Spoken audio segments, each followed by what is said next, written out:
فجر اور مغرب کے بعد یہ کلمات صرف 10 مرتبہ پڑھنے شروع کر دیں۔ ایسے پاورفل کلمات ہیں کہ ان کی برکت سے آپ شیاطین کے شر سے بھی محفوظ رہیں گے اور فرشتے آپ کی حفاظت کے لیے مقرر ہو جائیں گے۔ ان کے متعلق 2 احادیث بھی میں آپ کو سناؤں گا، لیکن اس سے پہلے یہ مختصر سی دعا یاد کر لیجئے، خود بھی یاد کریں اس دعا کو، اپنے بچوں کو بھی دعا یاد کرائیں۔ انتہائی پاورفل دعا اور تھوڑے سے ٹائم میں آپ پڑھ سکتے ہیں۔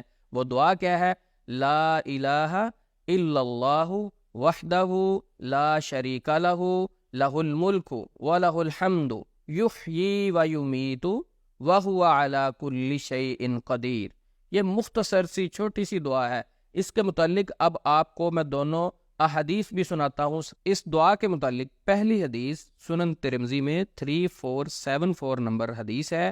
نبی مکرم صلی اللہ علیہ وسلم نے فرمایا، جو شخص نماز فجر کے بعد اسی جگہ 2 زانو ہو کر بیٹھا رہا، یعنی تشہد کی حالت میں، اور کسی سے کوئی بات چیت نہیں کی اور یہ کلمات 10 مرتبہ پڑھے، وہ سارا دن شیطان کے شر سے محفوظ رہے گا۔ یہ ایک حدیث۔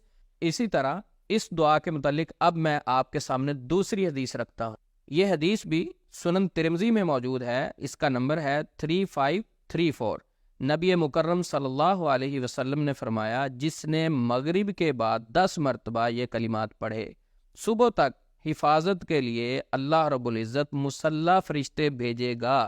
اب کچھ لوگ مسلح فرشتے سن کے کہتے ہیں کہ لو جی فرشتوں کو مسلح ہونے کی کیا ضرورت ہے، ان کو اسلحہ اٹھانے کی کیا ضرورت ہے؟ بھائی جب نبی مکرم صلی اللہ علیہ وسلم کا فرمان آ جائے تو پھر اگرچہ مگرچہ چونچے چناچے آئیں بائیں شائیں سے کوئی مسلمان کام نہیں لے سکتا۔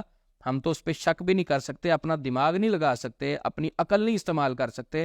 نبی مکرم صلی اللہ علیہ وسلم فرما رہے ہیں کہ مسلح فرشتے اس کی حفاظت کریں گے جو اس بندے کو شیطان کے شر سے بچائیں گے۔ مسلح فرشتے اس کے لیے مقرر ہو جائیں گے۔